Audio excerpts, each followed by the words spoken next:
నమస్కారం. సిటీ న్యూస్కి స్వాగతం. నేను వి రామ్చంద్.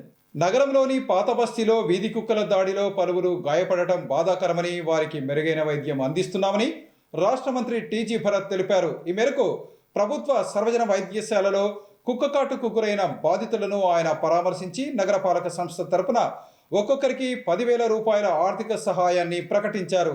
పాత బస్తీలో వీధి కుక్కల దాడిలో గాయపడిన వారిని ప్రభుత్వ ఆసుపత్రిలో జిల్లా కలెక్టర్ రంజిత్ బాషా, మున్సిపల్ కమిషనర్తో కలిసి రాష్ట్ర మంత్రి టీజీ భరత్ పరామర్శించారు. ఈ సందర్భంగా అందరికీ మెరుగైన వైద్యం అందించాలని వైద్యులను ఆదేశించారు. వీధి కుక్కల దాడికి గురైన వారికి పూర్తిస్థాయి చికిత్స అందేంత వరకు ప్రత్యేకంగా పర్యవేక్షణ చేయాలని వైద్యశాల అధికారులను ఆదేశించారు. అనంతరం మంత్రి టీజీ భరత్ మాట్లాడుతూ, చిన్నారులపై పిచ్చికుక్క దాడి ఎంతో బాధాకరమన్నారు. విషయం తెలిసిన వెంటనే అధికారులను అప్రమత్తం చేసినట్లు తెలిపారు. అందరికీ ప్రభుత్వాసుపత్రిలో వైద్య సేవలు అందిస్తున్నట్లు పేర్కొన్నారు. కుక్క దాడిలో గాయపడిన వారికి తక్షణ ఖర్చుల నిమిత్తం మున్సిపల్ కార్పొరేషన్ తరపున 10,000 రూపాయలు అందిస్తున్నట్లు తెలిపారు. ఘటన జరిగిందని తెలిసిన వెంటనే అప్రమత్తమయ్యామన్నారు. తమ ప్రభుత్వం కష్ట సమయాల్లో ప్రజలకు అన్ని విధాలా అండగా ఉంటుందన్నారు. ఇక ప్రతిరోజు 100 కుక్కలకు స్టెరిలైజేషన్ చేయాలని ప్లాన్ ఆఫ్ యాక్షన్ పెట్టుకున్నామన్నారు. అనంతరం కలెక్టర్ రంజిత్ బాషా మాట్లాడుతూ, కుక్కల దాడిలో గాయపడిన వారికి మెరుగైన వైద్యం అందించేందుకు అన్ని చర్యలు తీసుకుంటున్నట్లు తెలిపారు. ఒక 1 అవర్ బ్యాక్ నాకు ఇన్ఫర్మేషన్ వచ్చింది. మన ఓల్డ్ టౌన్లో ఒక 3 వార్డ్స్లో పిచ్చి కుక్క దాదాపు ఒక 35-40 పీపుల్కి కర్చడం జరిగిందని ఇన్ఫర్మేషన్ వచ్చింది. ఇమీడియట్గా కమిషనర్ గారికి అలర్ట్ చేసిన, కలెక్టర్ గారికి అలర్ట్ చేసిన, ఇమీడియట్లీ యాక్షన్లో ఉన్నాము. We came to hospital. వాళ్ళకి ఎట్లా అంటే ఇంజెక్షన్ కానీ, ఎందుకంటే ఫస్ట్ డే వేసుకోవడం, థర్డ్ డే వేసుకోవడం, వాళ్ళకి గైడెన్స్ ఇవ్వడము, ఇక్కడ ఉండే వాళ్ళకి చెప్పడం జరిగింది. నేను ఒకటే రిక్వెస్ట్ చేసేది మేనకా గాంధీ గారికి, ప్లీజ్ మీరు చెప్తున్నారు, దానికి సొల్యూషన్ కూడా మీరు ఇవ్వాలా. ఇక్కడ మీరు చేయొద్దని చెప్పిన దానికి దాదాపు ఇక్కడ సర్వీస్ ప్రొవైడర్ వచ్చి ఆయన ఎలిజిబుల్ లేదని చెప్పి ఆయన బంద్ చేయడం జరిగింది. తర్వాత పోనీ ఎలిజిబుల్ ఉన్న ఈ కుక్కల్ న్యూసెన్స్ది ఏదో ఒక సొల్యూషన్ మీరు తీసుకురావాలి. మీరైతే చేయడం మంచిదే, యానిమల్ ప్రొటెక్షన్ ఇవన్నీ చేయడం కూడా మంచిదే. బట్ మనుషులు కూడా మనం జీవిస్తున్నాము, దానికి ప్రాపర్ సొల్యూషన్ కూడా మీరు ఇస్తే చాలా బాగుంటుంది మేనకా గాంధీ గారు. లేదంటే ఈరోజు దాదాపు 35-40 మందికి కుక్క బైట్ అయింది. దీనికి ఎవరు జవాబుదారు తీసుకోగలుగుతారు? మేము ఈరోజే మీరు అన్బిలీవబుల్ ఏమంటే ఈరోజు సాయంత్రమే కమిషనర్ గారు టీంతో అందరితో డిస్కస్ చేయడం జరిగింది స్టేట్ గెస్ట్ హౌస్లో. ఇది ఇమీడియట్ యాక్షన్ తీసుకోవాలా. దీనికి సరైన ఒక ప్రోగ్రామ్ వర్కౌట్ చేసి డైలీ ఒక 100 డాగ్స్ని అంటే దానికి ఇంజెక్షను చిన్న సర్జరీ చేసి స్టెరిలైజేషన్ చేసేదానికి ప్లాన్ చేయమని చెప్పడం జరిగింది. ఇప్పుడే ఇన్సిడెంట్ జరగడం జరిగింది. But immediately on war food basis మన కలెక్టర్ గారు వచ్చారు, సూపరింటెండెంట్ గారు వచ్చారు, కమిషనర్ గారు కూడా రావడం జరిగింది. We have taken all action. ఇమీడియట్గా పెట్టి ఎక్స్పెన్సెస్ కోసము మన కర్నూలు మున్సిపల్ కార్పొరేషన్ నుంచి ఒక్కొక్కరికి ఎవరికైతే డాగ్ బైట్ అయిందో ఒక్కొక్కరికి 10,000 ఇవ్వడం కూడా జరుగుతోంది ఖర్చుల కోసము. సో మాదంతా ప్రోయాక్టివ్ గవర్నమెంట్. ఎనీథింగ్ ఇన్ఫర్మేషన్ వచ్చిందే we are active, we are on war food basis, we attend things అండి. సో బట్ ఏదైతే అది మనమైతే ఆన్ వార్ ఫుడ్ బేసిస్లో we are going to start the sterilisation on war food basis. Daily ఒక 100 డాగ్స్ని అయితే sterilisation చేయాలనేది plan of action ఉంది. త్వరలో విల్ స్టార్ట్ అండి. Thank you. కర్నూలు నగర సమగ్ర అభివృద్ధికి సంబంధించి పటిష్టమైన ప్రణాళిక తయారు చేయాలని నగరపాలక సంస్థ అధికారులను రాష్ట్ర మంత్రి టీజీ భరత్ ఆదేశించారు. ఈ మేరకు రాష్ట్ర ప్రభుత్వ అతిథి గృహంలో నగరపాలక సంస్థ అధికారులతో సమీక్షా సమావేశాన్ని నిర్వహించారు. రాష్ట్ర ప్రభుత్వ అతిథి గృహంలో నగరపాలక అధికారులతో రాష్ట్ర పరిశ్రమలు, వాణిజ్యం, ఆహార శుద్ధి శాఖ మంత్రి టీజీ భరత్ సమీక్ష నిర్వహించారు. ముందుగా గతంలో నిర్వహించిన 2 సమీక్షల నిర్ణయాలపై ఆరా తీశారు. నగరంలో తాగునీటి సమస్యకు శాశ్వత పరిష్కారం తప్పనిసరిగా చూపాలని, అందుకు సంబంధించి అవసరమైన చర్యలు తీసుకోవాలని ఆదేశించారు. రాత్రి సమయాల్లో కాకుండా పగటిపూట తాగునీరు సరఫరా చేసేందుకు సాధ్యమైన చర్యలు తీసుకోవాలన్నారు. ఎస్ఎస్ ట్యాంక్ వద్ద పంపింగ్ సామర్థ్యం పెంచాలని, ప్రతి ఇంటికి కుళాయి కనెక్షన్ ఇవ్వాలన్నారు. బుధవారపేటలో పార్కు ఏర్పాటు చేయాలని, కేఈ మాదన్న నగర్ పాత డంపింగ్ యార్డు వద్ద గ్రీనరీ పెంపునకు చర్యలు తీసుకోవాలని సూచించారు. జగన్నాథ గట్టు వద్ద, టిట్కో వద్ద అంగన్వాడీ కేంద్రం, అర్బన్ హెల్త్ సెంటర్, పాఠశాల ఏర్పాటుకు ప్రతిపాదనలు సిద్ధం చేయాలని ఆదేశించారు. ఆర్టీసీ బస్సులు తిప్పేందుకు ఆర్యంతో మాట్లాడాలని తెలిపారు. 23, 24 వార్డులలో సుద్దవాగు వద్ద రక్షణ వలయం ఏర్పాటు చేయాలని ఆదేశించారు. నగరంలో ఆక్రమణలు తొలగించాలని ఆదేశించారు. కిడ్స్ వరల్డ్ నుండి కలెక్టరేట్ వరకు రోడ్డు విస్తరణకు సంబంధించి బాధితులతో మాట్లాడి త్వరగా పరిహారం అందించాలని ఆదేశించారు. అంబేద్కర్ విగ్రహం నుండి, అలాగే కాంగ్రెస్ పార్టీ కార్యాలయం నుండి రాధాకృష్ణ టాకీస్ మీదుగా 1వ పట్టణ పోలీస్ స్టేషన్ వరకు రోడ్డు విస్తరణలకు చర్యలు తీసుకోవాలని ఆదేశించారు. తెలుగు తల్లి కూడలి నిర్మాణ పనులు త్వరితగతిన పూర్తి చేయాలని సూచించారు. సంకల్బాగ్, రాజ్విహార్, ఎల్లమ్మ టెంపుల్ నుండి ఓల్డ్ టౌన్ వరకు రహదారుల నిర్మాణాలకు చర్యలు తీసుకోవాలని ఆదేశించారు. Birla compound under railway bridge కింద మురుగునీరు నిల్వ లేకుండా శాశ్వత పరిష్కారం చూపాలన్నారు. వీధి కుక్కల బెడద తగ్గించాలని, కొత్త ఏజెన్సీకి బాధ్యతలు అప్పగించాలని ఆదేశించారు. వీధి కుక్కలను పట్టే బృందాలను, ఆపరేషన్ థియేటర్లను పెంచాలన్నారు. పారిశుద్ధ్యం మరింత మెరుగుపరచాలని, సిబ్బంది సంఖ్య పెంచుకోవాలన్నారు. పరిశుభ్ర యంత్రాలను కూడా సిద్ధం చేసుకోవాలని ఆదేశించారు. నూతన పబ్లిక్ టాయిలెట్లు నిర్మాణానికి చర్యలు తీసుకోవాలని, ప్రస్తుతం ఉన్నటువంటి వాటిని నిర్వహణ సక్రమంగా నిర్వహించేలా చూడాలన్నారు. తాత్కాలిక పారిశుద్ధ్య కార్మికుల పనితీరు హాజరుపై ఆరా తీశారు. కార్యక్రమంలో కమిషనర్ రవీంద్రబాబు, అదనపు కమిషనర్ ఆర్జీవి కృష్ణ, ఆరోగ్యాధికారి Visweswarareddy, SE Rajasekhar, city planner Pradeep Kumar, ME Satyanarayana, ఆర్ఓలు ఇజ్రాయెల్, జునైద్, మేనేజర్ చిన్నరాముడు తదితరులు పాల్గొన్నారు. మున్సిపల్ కార్పొరేషన్ కమిషనర్ గారితో వీళ్ళతో అంతా రివ్యూ చేయడం జరిగింది. Detail review last 2 times review చేసిన దాని విషయంలో పాయింట్స్ అన్నీ రివ్యూ చేయడము, ఏవేవి ఎట్లా చేయాలా, పర్మనెంట్ సొల్యూషన్స్ ఏమి ఇవ్వాలా, ట్రాఫిక్ది ఇష్యూస్ ఉన్నాయి దాన్ని ఎట్లా పర్మనెంట్గా సొల్యూషన్ ఇవ్వాలా, వాటర్ ప్రాబ్లమ్స్ ఉన్నాయి దానికి పర్మనెంట్ సొల్యూషన్ ఎట్లా ఇవ్వాలా, సీసీటీవీస్ చాలా వరకు పనిచేస్తలే దానికి కూడా ఇమీడియట్గా యాక్షన్ తీసుకోవడం జరిగింది. ఓవరాల్ అన్నీ రివ్యూ చేయడం జరిగింది. సో అవన్నీ కూడా మా కమిషనర్ గారికి అందరికీ అఫీషియల్స్కి రిక్వెస్ట్ చేసినాను. ఏవైతే టైం స్పెండ్ చేశామో అవన్నీ కూడా తొందరగా కంప్లీట్ చేయమని చెప్పడం జరిగిందండి. Thank you. ఎన్నికల సమయంలో ఇచ్చిన హామీ మేరకు పింఛన్లు పెంచి పంపిణీ చేస్తున్న ఘనత కూటమి ప్రభుత్వానికే దక్కుతుందని రాష్ట్ర మంత్రి టీజీ భరత్ అన్నారు. ఈ మేరకు నగరంలోని ఎన్ఆర్పేటలో జరిగిన ఎన్టీఆర్ భరోసా సామాజిక పింఛన్ల పంపిణీ కార్యక్రమంలో ఆయన పాల్గొన్నారు. ఎన్ఆర్పేటలో ఎన్టీఆర్ భరోసా పింఛన్ల పంపిణీ కార్యక్రమంలో రాష్ట్ర పరిశ్రమలు, వాణిజ్యం, ఫుడ్ ప్రాసెసింగ్ శాఖ మంత్రి టీజీ భరత్ పాల్గొన్నారు. ఎన్ఆర్పేటలో ఇంటింటికి వెళ్లి పింఛన్లు ఆయన అందించారు. ఈ సందర్భంగా వారి సమస్యలను అడిగి తెలుసుకున్నారు. అనంతరం రాష్ట్ర మంత్రి టీజీ భరత్ మాట్లాడుతూ పెరిగిన పింఛన్లతో అందరూ సంతోషం వ్యక్తం చేస్తున్నారన్నారు. సెలవు ఉంటే ఒకరోజు ముందే పింఛన్ పంపిణీ చేస్తామని, అవ్వాతాతలకు భరోసా ఇచ్చామని మంత్రి టీజీ భరత్ తెలిపారు. ఈ ప్రాంతంలో రోడ్లు, డ్రైనేజీ, వీధి దీపాలు ఏర్పాటు చేసేందుకు చర్యలు తీసుకోవాలని మున్సిపల్ అధికారులను మంత్రి టీజీ భరత్ ఆదేశించారు. ఈ కార్యక్రమంలో మున్సిపల్ కమిషనర్ రవీంద్రబాబు, టీడీపీ నేతలు పాల్గొన్నారు. కర్నూలు నగరంలో ఎంఆర్పీ కంటే అధిక ధరలకు మద్యం విక్రయాలు జరపాలని ప్రయత్నిస్తే కఠిన చర్యలు తీసుకుంటామని రాష్ట్ర మంత్రి టీజీ భరత్ హెచ్చరించారు.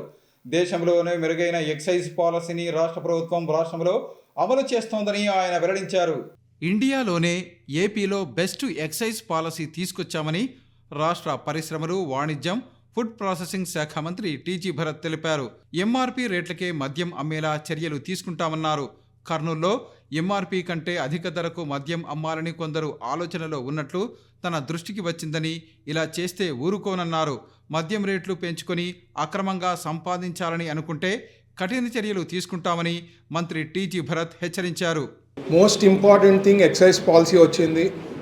మీ అందరూ ఇనింటారు, బయట నుంచి వేరే స్టేట్ వాళ్ళు కూడా మన excise policy one of the best policy in India అని చెప్పడం కూడా చాలామంది ఫీడ్బ్యాక్ ఇవ్వడం జరుగుతూ ఉంది. సో నేను ఇటీవల కర్నూలులో కొంతమంది నాతో మాట్లాడుతూ ఎక్సైజ్ దాంట్లో పాలసీ వచ్చింది, అది లిక్కర్ షాప్స్ దాంతో కూడా ఏదో కార్టల్ అయ్యి ఎంఆర్పీ కన్నా రేట్లు పెట్టి అమ్మాలా అనే ఉద్దేశం ఉండే వాళ్ళకి నేను మరీ వార్నింగ్ ఇస్తున్నా.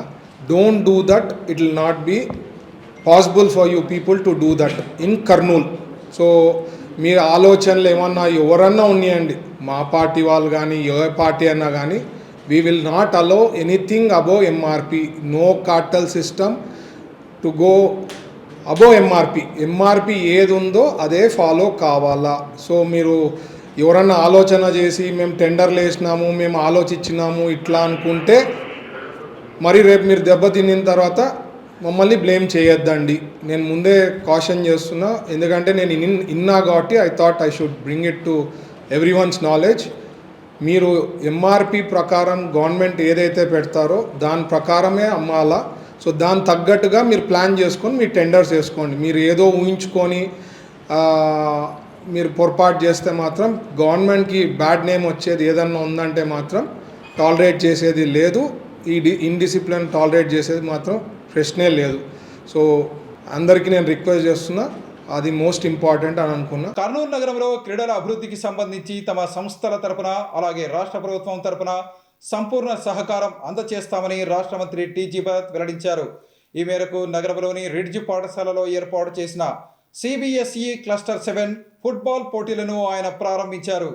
నగర శివారులోని రిడ్జ్ స్కూలులో AP Telangana CBSE cluster 7 inter school football tournament quarter final పోటీలకు రాష్ట్ర పరిశ్రమలు, వాణిజ్యం, ఆహార శుద్ధి శాఖ మంత్రి టీజీ భరత్ ముఖ్య అతిథిగా హాజరయ్యారు. ఈ సందర్భంగా ఆయనకు ఘనంగా స్వాగతం పలికారు. అనంతరం విద్యార్థులను పరిచయం చేసుకుని రాష్ట్ర మంత్రి టీజీ భరత్ ఫుట్బాల్ స్వయంగా ఆడి విద్యార్థులను ఉత్తేజపరిచారు. ఈ సందర్భంగా జరిగిన సమావేశంలో మంత్రి టీజీ భరత్ మాట్లాడుతూ 2 తెలుగు రాష్ట్రాల నుండి 150 పాఠశాలలు ఈ పోటీల్లో పాల్గొనడం ఎంతో గొప్ప విషయమన్నారు. ఇలాంటి పెద్ద క్రీడా పోటీలు హైదరాబాద్, వైజాగ్ లాంటి పెద్ద పెద్ద నగరాల్లో జరుగుతాయని, అయితే ఈ పోటీలకు కర్నూలుకు చెందిన రిడ్జ్ పాఠశాల వేదిక కావటం గర్వకారణమన్నారు. క్రీడాకారులకు అన్ని వసతులు కల్పిస్తూ పోటీలను విజయవంతంగా నిర్వహిస్తున్న యాజమాన్యాన్ని మంత్రి అభినందించారు. క్రీడలకు యుఎస్, చైనా, యూరప్ దేశాలు అత్యధిక ప్రాధాన్యత ఇస్తాయన్నారు. అందుకే ఆయా దేశాలు ఒలింపిక్స్లో అత్యధిక పతకాలు సాధిస్తాయన్నారు. మన దేశంలో కూడా అలాంటి స్థాయిలో క్రీడలకు సంబంధించి మౌలిక వసతులు కోచ్లకు కల్పించాల్సిన అవసరం ఉందన్నారు. ఇలా చేయటం వల్ల మన దేశం వివిధ రంగాల్లో మంచి గుర్తింపు పొందిందని, క్రీడారంగంలో కూడా ప్రపంచంలో గుర్తింపు పొందే అవకాశం ఉంటుందన్నారు. విదేశాలలో క్రీడా శాఖకు మంచి ప్రాధాన్యత ఉంటుందని, మన దేశంలో క్రీడా మంత్రిత్వ శాఖను ప్రాధాన్యత శాఖగా భావించరని ఆయన తెలిపారు. మన దేశంలో కూడా క్రీడలకు ప్రాధాన్యత ఇవ్వాల్సిన అవసరం ఎంతైనా ఉందన్నారు. ఇటీవలే తాను కేంద్ర మంత్రిని కలిసి కర్నూలులో అత్యాధునిక క్రీడా సౌకర్యాలు కల్పించాలని కోరినట్లు గుర్తు చేశారు. వివిధ ప్రాంతాల నుండి వచ్చిన క్రీడాకారులు ఉత్సాహంగా క్రీడల్లో పాల్గొనాలని ఆయన సూచించారు. చదువు మాత్రమే కాకుండా క్రీడల్లో కూడా పాల్గొనేలా తల్లిదండ్రులు పిల్లలను ప్రోత్సహించాలన్నారు. మిగతా విద్యార్థులతో పోలిస్తే క్రీడల్లో పాల్గొనేవారు క్రమశిక్షణతో ఉంటారని వివరించారు. ఇక కర్నూలులో క్రీడలకు తమ టీజీబీ సంస్థల తరపున అన్ని విధాల సహకారం అందిస్తున్నట్లు గుర్తు చేశారు. ప్రభుత్వం తరపున క్రీడల అభివృద్ధికి సహకారం అందిస్తానన్నారు. ఈ కార్యక్రమంలో రవీంద్ర సంస్థల వ్యవస్థాపకులు పుల్లయ్య, మోహన్ కుమార్, గోపినాథ్, వల్లభరెడ్డి జనార్దన్ రెడ్డి తదితరులు పాల్గొన్నారు. ఏదో వచ్చినాము మనం ఫ్రెండ్షిప్, ఇది కూడా ఒక నెట్వర్క్ తెలుసా పిల్లలకి? మీకు అందరికి తెలియని నెట్వర్క్ పెరిగిపోతుంటుంది.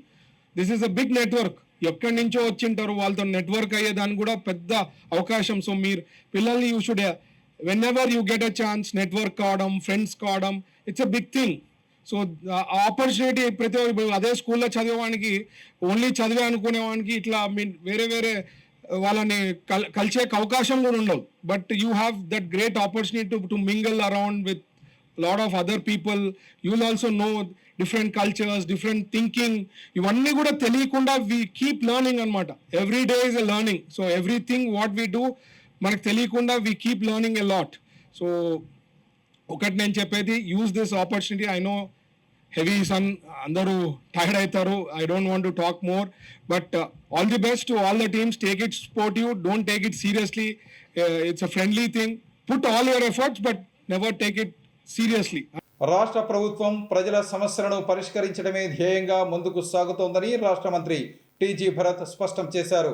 ఈ మేరకు తన కార్యాలయంలో ప్రజల నుంచి వినతి పత్రాలను స్వీకరించారు. హోటల్ మౌర్యైన్ కాంప్లెక్స్లో ఉన్న తన కార్యాలయంలో రాష్ట్ర మంత్రి టీజీ భరత్ ప్రజల నుంచి వినతి పత్రాలను స్వీకరించారు. నగరంతో పాటు జిల్లాలోని వివిధ ప్రాంతాల నుంచి వచ్చిన ప్రజలు తమ సమస్యలకు సంబంధించిన వినతి పత్రాలను రాష్ట్ర మంత్రి టీజీ భరత్కు అందజేశారు. ఈ సందర్భంగా వాటిని పరిశీలించిన టీజీ భరత్ వాటిని పరిష్కరించాల్సిందిగా సంబంధిత అధికారులకు లిఖితపూర్వకంగా సిఫారసు చేశారు. రాష్ట్ర మంత్రి టీజీ భరత్కు వినతి పత్రాలు ఇచ్చేందుకు వచ్చిన వారితో ఆయన కార్యాలయం సందడిగా మారింది. దీనితో పాటు జిల్లాలోని వివిధ ప్రాంతాల నుంచి వచ్చిన వారు రాష్ట్ర మంత్రి టీజీ భరత్కు శుభాకాంక్షలు తెలిపారు. తనను కలిసేందుకు వచ్చిన వారిని రాష్ట్ర మంత్రి టీజీ భరత్ ఆప్యాయంగా పలకరిస్తూ వారి సమస్యలను అడిగి తెలుసుకున్నారు. కర్నూలు నగరంలో ఉన్న ప్రతిరోజు రాష్ట్ర మంత్రి టీజీ భరత్ సందర్శకుల కోసం సమయం కేటాయించడం పట్ల ప్రజలు హర్షం వ్యక్తం చేస్తున్నారు. కర్నూలు నగరంలో ఉన్న ప్రతిరోజు రాష్ట్ర మంత్రి టీజీ భరత్ సందర్శకుల కోసం సమయం కేటాయించడం పట్ల ప్రజలు హర్షం వ్యక్తం చేస్తున్నారు.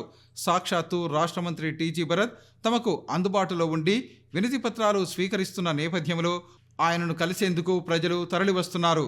ఈ సందర్భంగా పలువురు మాట్లాడుతూ గతంలో ఎన్నడూ లేని విధంగా రాష్ట్ర మంత్రి టీజీ భరత్ ప్రజలకు అందుబాటులో ఉంటూ వారి సమస్యలను పరిష్కరించడం అభినందనీయమని తెలిపారు. గతంలో మంత్రులను కలవాలంటే ఎంతో ఇబ్బంది ఉండేదని, కానీ రాష్ట్ర మంత్రి టీజీ భరత్ వ్యవహారంలో అందుకు భిన్నంగా ఉందని తెలిపారు. వచ్చిన వారందరినీ ఆహ్వానించి సమస్యలకు సంబంధించిన వినతి పత్రాలను స్వీకరించడం అభినందనీయమని తెలిపారు. అలాగే వాటిని పరిష్కరించాల్సిందిగా సంబంధిత అధికారులను ఆదేశించడం రాష్ట్ర మంత్రి టీజీ భరత్ ప్రత్యేకతగా వారు చెప్తున్నారు. ఇవే ఈనాటి సిటీ న్యూస్. తిరిగి రేపు ప్రసారమయ్యే సిటీ న్యూస్లో మళ్ళీ కలుసుకుందాం. అంతవరకు సెలవు. నమస్కారం.